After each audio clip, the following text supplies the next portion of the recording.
Hey everybody, welcome to Obscurities in Miniatures. And today I decided we were going to go do some more printing of some models from Ghamak. Now, as you can see, I actually have really enjoyed a lot of Ghamak's original designs, especially when they've been busy making interesting and funky Marauder barbarian types that could totally be used in a variety of games.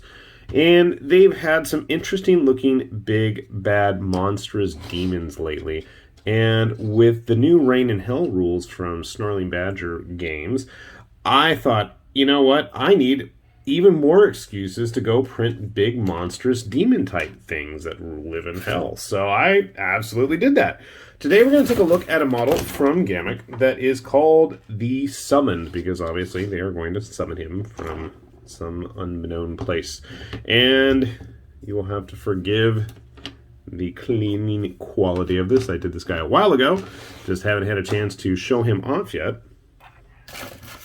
And want to make sure we have all of the parts accounted for prior to continuing on. And the hands. So I dug this model because, number one, it's not any particular demon. It's just, a typical big, evil, horned, winged, armored up bad guy. And, I like when people do their own original takes on that. So he's got a base to pose on that he actually slots into quite nicely. And for whatever reason, I had a horrible time getting this guy's body to print correctly. And I played with the settings, I played with the supports, and this was the closest I got out of like 3 different times trying to get him to print correctly. And you'll notice that his thigh armor there is totally flat. It's not supposed to be that way. It's supposed to look like the other one, but it is what it is. And also, for some reason, his neck pancaked out, but thankfully it's not a huge deal. As you can see, the head with a little bit of wiggling is going to attach fine. And other than you guys all watching this, nobody else should be any the wiser. Wings slot in actually really nice and simple. And the other thing I appreciate about this is it's not super gigantic. Now, you guys have probably seen some of the really big models I've done from like Dark Gods or Armoros from Archvillain Games. There's definitely some big, giant demon types if you want them, but sometimes you need something a little bit more compact and reasonable. Let's see his weapons here. I don't know if you could, reverse these and mirror them and have both of them arms with like big flails. So again, you notice it's not any particular demon. Nobody named that I can recognize. I mean, a little bit, I guess, if I wanted to go for influence, I'd say a bit of Bellicor, but even then, it's not really. So, size-wise, you could probably get away with using him. Well, let's see. I don't think you can get away with a 40 millimeter. Maybe a 40 square might fit. But like a 50 round, I think absolutely would totally work. If you wanted to get into other funky shapes like squares and ovals, that's always a possibility too. And while we were at it, we went ahead and used up what little other resin I had at the time for a couple other models. Now, here was one of their male vampires that Ghamak had, very much a pirate corsair type before we actually had the Crimson Court and the whole vampire pirate thing released. And he was modular with a couple of the other vampires that were released at the time. I don't remember when he came out exactly, but we went ahead and printed a little pistol for him, and I'm pretty sure this is his fencing blade. I could be wrong.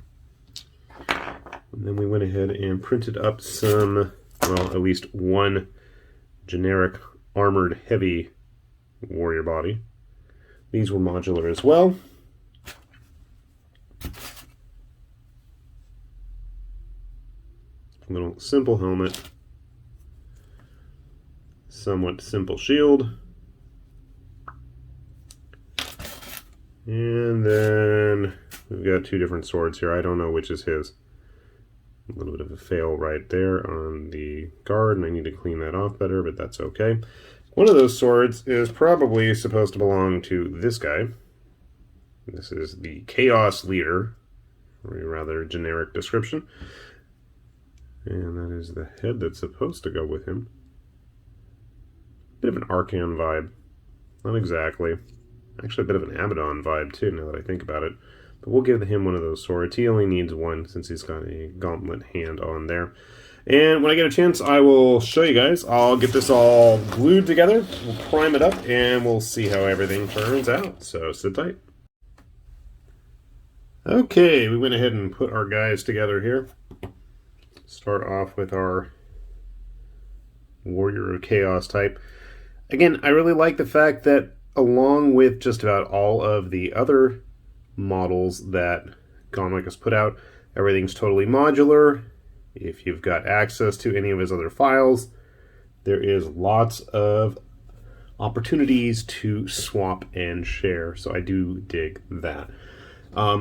I was playing around. Actually, most of the earlier Barbarian Marauder figures that he made, the parts really do fit together quite well. These are actually the Chaos Warrior parts, but I did have a few spare weapons from these guys.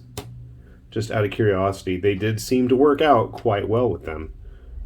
Chaos Warriors are a little bit bigger, though, but naturally that should be the case since they're wearing fully enclosed armor versus, you know, barely anything but rags and scraps. So I realize I've painted up quite a few of these guys. And girls, I should say. There were quite a few female ones in there as well. So that's one of our Chaos Warriors. Our totally not Archaon guy.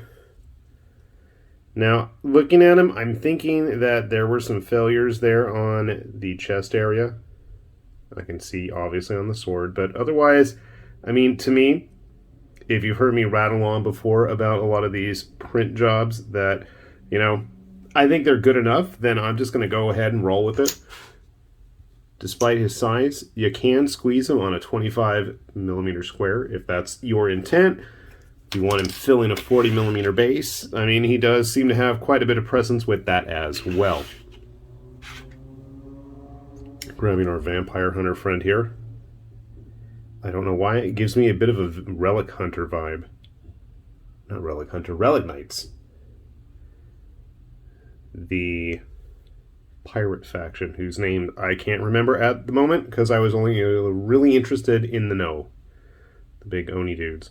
But again, other than a little bit of cleanup I need there from globbing on the primer, just like the Marauders, just like Chaos Warriors, all these parts are totally compatible. So if you wanted to go mix and match, you are more than able to. Let's see if I can get everybody lined up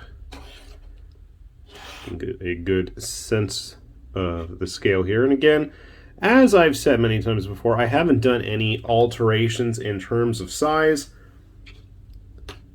but that is definitely one of the advantages of 3D printing is you can tweak it to your heart's content. So you can see there is definitely a good sense of progression in terms of scale there, just as is. And speaking of scale, it would be silly of me not to bust out our summoned model here.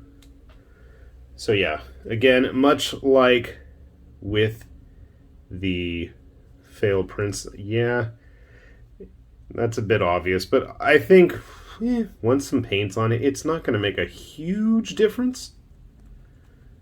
And I thought I'd had him all nice and balanced. To me, this guy is the perfect size. He's not massive and over the top like some of the other demons that Ghamak has made, as well as, you know, countless other Patreons and sculptors.